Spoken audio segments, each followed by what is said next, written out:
hubungannya stres ini?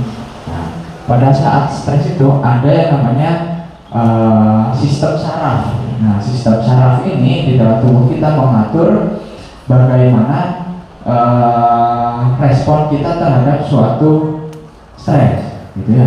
Jadi dia bisa menaikkan aliran darah, bisa juga menurunkan aliran darah. Nah, ini kaitannya dengan tensi.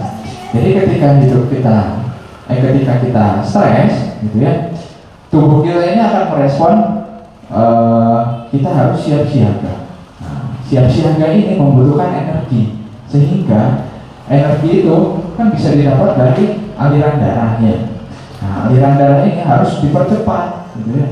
Harus dipercepat karena kebutuhan energinya banyak, gitu, untuk siap siaga ini, gitu.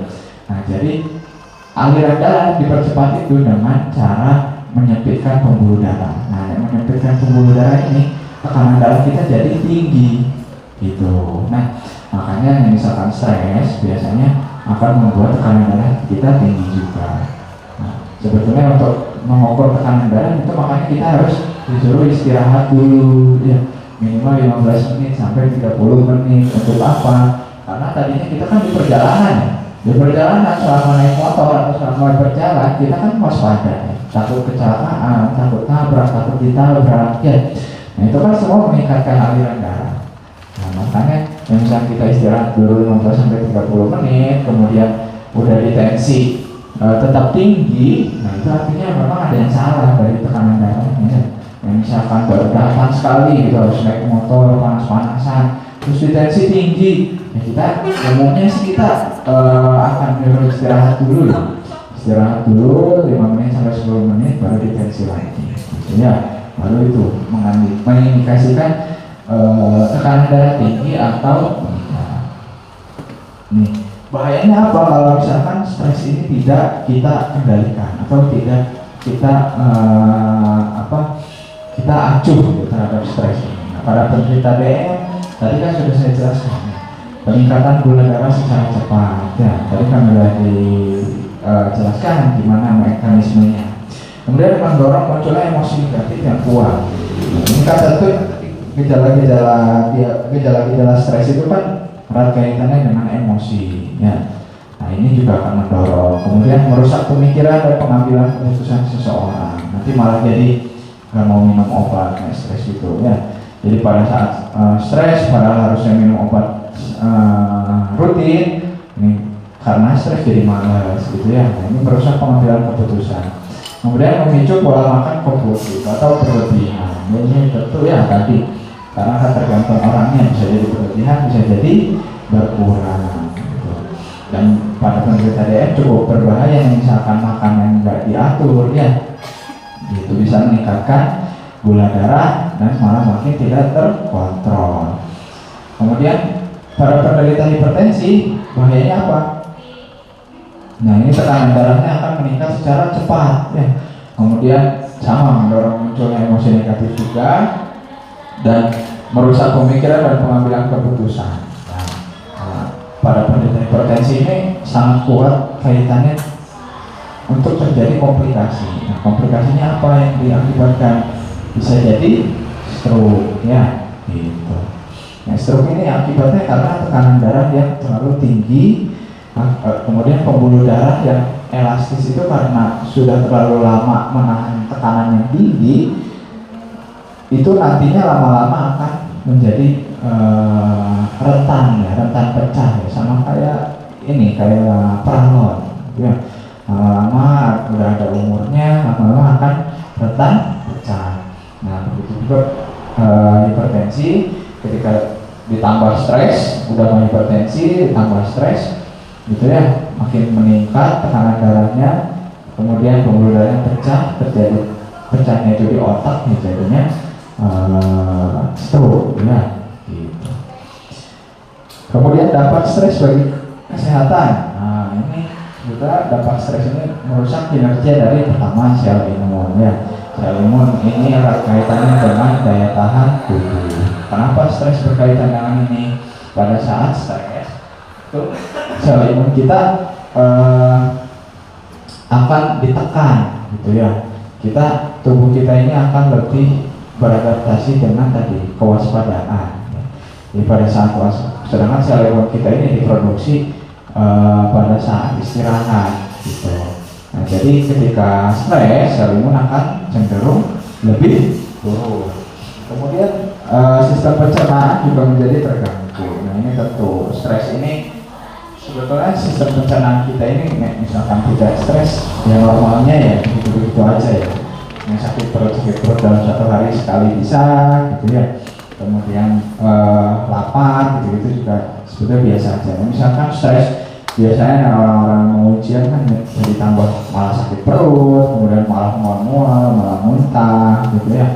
Nah itu akibat dari stres karena meningkatkan hormon-hormon pencetus lapar, hormon-hormon membuat sakit perut gitu ya. Kemudian sistem sekresi atau sistem sekresi itu pengeluaran cairan di dalam tubuh ini menjadi terganggu juga. Makanya misalkan stres atau ya umumnya sih stres itu pada orang yang mau ujian gitu ya, itu bisa jadi PCR ya, banyak buang air kecil dan lain-lain yang juga bisa mengganggu di sistem reproduksi. Nah manajemennya ini bagaimana manajemen stres? Manajemen itu bagaimana kita mengelola stresnya. Nah, pada penderita diabetes dan juga hipertensi ini sangat penting diketahui ya. Jadi dalam manajemen stres ini diperlukan pengelolaan pikiran yang baik ya. Pengelolaan pikiran yang baik itu jadi jangan serta-merta mengambil keputusan dengan cepat. Jadi kita harus tahu dulu kondisi tubuh kita ini lagi tinggi stres atau tidak ya. Karena ketika tinggi stres kita akan cenderung mengambil keputusan yang berbeda dari biasanya gitu. Nah, kemudian ada tekniknya dalam mengelola stres ini sebetulnya. Ada namanya teknik coping. Teknik coping ini adalah teknik untuk mengelabui stres. Jadi supaya tubuh kita nggak stres, kita harus memikirkan yang lain. Nah ini namanya teknik coping. Ya, memindahkan fokus dari satu hal ke hal yang lain. Ini coping. Coping ini digunakan untuk mengatur tuntutan dan tekanan yang timbul dari hubungan individu dengan lingkungan dan keadaan dirinya. Itu tadi ya. Jadi ketika kita fokus dalam satu hal, kita coping ke hal yang lain, gitu ya. Terutama hal yang bagus-bagus ya. Misalkan yang sukanya menggambar, yang sukanya berkebun, kadang memang ada juga coping yang jelek. Nah, coping yang jelek ini memang teknik coping ini sebenarnya ditimbulkan dengan aktivitas sehari-hari ya. Kalau kita sukanya yang jelek-jelek, misalkan mabuk-mabukan dan lain-lain gitu ya. Nah, nanti coping kita terhadap stres juga akan seperti begitu gitu ya. Misalkan dari dulunya kita seringnya bertani, menggambar ya, coping-coping yang lebih baik, atau mengaji ya, kemudian sholat ya, itu kan lebih bagus ya. Nah itu coping-coping yang bagus, itu dibangun dengan kebiasaan sebetulnya. Nah ini kan tadi yang saya jelaskan, coping itu ada yang positif, ada yang negatif ya. Coping positif itu ya bisa kayak tadi mendengarkan musik juga bisa, terus bermain dengan anak-anak atau tetangga atau dengan hewan peliharaan gitu ya. Kemudian pergi jalan-jalan itu termasuk coping yang positif ya, menulis, melukis, kemudian berdoa ya, berdoa di tempat ibadah, kemudian berolahraga. Nah, ini apalagi lebih bagus nih kalau misalkan copingnya itu berolahraga gitu bapak-bapak, karena kan pertemuan-pertemuan sebelumnya udah sering dijelaskan ya tentang baiknya berolahraga menderita hipertensi dan juga diabetes gitu ya. Apalagi yang misalkan punya coping stresnya itu berolahraga itu sangat bagus ya. Kemudian coba berkebun bisa ya, kemudian berlatih nafas, meditasi dan lain-lain juga bisa. Nah ini ada juga coping yang negatif. Nih coping yang negatif itu bisa mengemudi kendaraan dengan kecepatan tinggi, malah balapan gitu ya. Nah itu coping-coping yang negatif, menjadi agresif ya. Kemudian minum-minuman keras ya, merokok, gitu, menyalahgunakan obat-obatan gitu ya. Nah itu merupakan kopi-kopi yang negatif. Nah kalau gitu berarti kalau kita stres biasanya orang-orang itu nanya, dok misalkan stres ini kita harus minum obat ya. Nah, sebetulnya nggak selalu stres itu harus minum obat ya. Apalagi obat-obat yang untuk meredakan stres itu sebetulnya obat-obat yang cukup keras ya. Jadi nggak boleh sembarangan sebetulnya. Nah, jadi ketika kita stres itu umumnya pengobatan pertamanya sebetulnya sama aja kayak penyakit kronis diabetes ataupun hipertensi.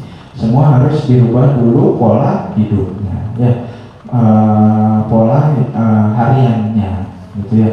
Sebenarnya ya lini pertama adalah pengobatan diabetes ataupun hipertensi itu bukan obatnya, ibu bapak-bapak, tapi mengelola aktivitas fisik sehari-harinya. Nah begitu juga dengan stres, ya. Ketika stres itu enggak semena-mena kita langsung memberikan obat, gitu. Kita harus mengubah dulu dari pola hidupnya bagaimana, ya. Ketika sudah dirubah itu masih tetap stres, ya, kita berikan obat. Begitu juga dengan pengelolaan dalam diabetes maupun hipertensi, ya. Nah, terutama kita harus melatih mengelola pikiran gitu supaya lebih rileks, ya. Sehingga terbebas dari keadaan stres gitu. Kemudian bagaimana cara mengelola pikirannya itu ya, bisa dengan rajin berdoa, ya bisa doanya. Kemudian dengan sholat bisa, kemudian dengan berbincang, ya ngobrol-ngobrol dengan teman gitu ya, atau konseling dengan dokter itu juga bisa, ya. Kemudian melakukan hobi, berolahraga, nah itu adalah teknik-teknik cara-cara untuk mengelola pikiran yang lebih baik. Nah ini ada tips juga nih, relaksasi buat penderita diabetes ataupun hipertensi. Ya, ini untuk mengelola napas ya. Ini sebetulnya dalam terapi stres itu ada yang namanya pengelolaan nafas. Nah ini memang diketahui ketika kita bisa mengatur pola nafas kita, itu tingkat stres akan jauh menurun. Ya.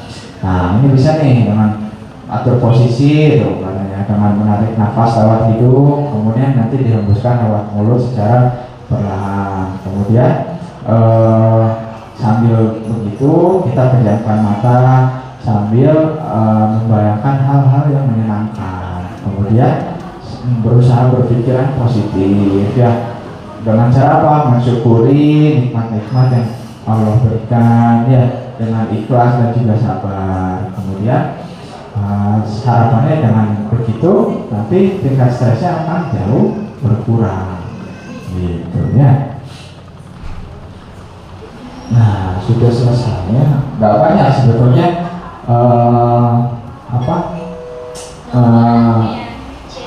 kalau kita bicara tentang manajemen stres itu nggak perlu banyak. Nah, yang penting kita tahu cara mengendalikannya, kita tahu ciri-cirinya, itu udah cukup bagus gitu ya. Karena stres ini umumnya di nomor 2 gitu ya. Padahal sebetulnya kaitannya itu sangat besar ya terhadap pengelolaan penyakit kronis terutamanya diabetes dan juga hipertensi gitu. Ya, mungkin ada yang ditanyakan dulu? Nggak ada ya, udah jelas ya. Ya harapannya ibu-ibu bapak-bapak di sini ya tetap rileks ya, tetap senang untuk terus berobat ya, rutin dalam berobat, ikut prolanis ya, jangan sampai malah membebani gitu ya. Kemudian yang sebelum-sebelumnya juga tetap dilakukan gitu ya. Semua materi-materi yang dibagikan selama kegiatan prolanis ini tentunya untuk menunjang kesehatan ibu-ibu bapak-bapak sekalian gitu ya. Yang misalkan tidak ada yang ditanyakan, nanti misalkan mau konsultasi boleh gitu ya. Mungkin setelah ini langsung dilanjutkan ya dengan kegiatan selanjutnya nanti pemeriksaan laboratorium dan juga tensi dan pengambilan obat ya. Kurang lebihnya mohon maaf. Wassalamualaikum warahmatullahi wabarakatuh.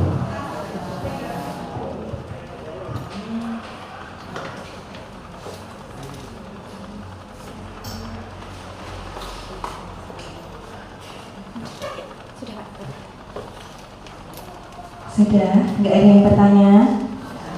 Nggak ada. Oke, dilanjut ya Bu ya. Ini nanti tadi, niki mau tidak ada yang cek laporan ya? Nanti kan nggak ada ya? Oke ya.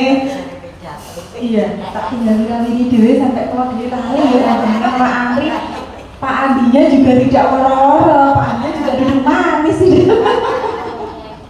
Mungkin ada tambahan dari Pak Andi, monggo. Assalamualaikum warahmatullahi wabarakatuh.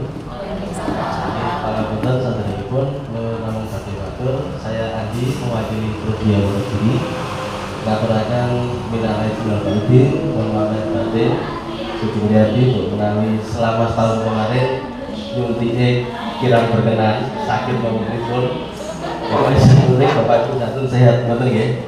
Ya mungkin namun niku sakit melakukan pangapunten sangat. Assalamualaikum warahmatullahi wabarakatuh. Ya, terima kasih Pak Andi. Oke, selanjutnya nanti monggo untuk cek laboratnya bisa antri satu-satu silahkan. Nanti sambil yang lainnya dipanggil.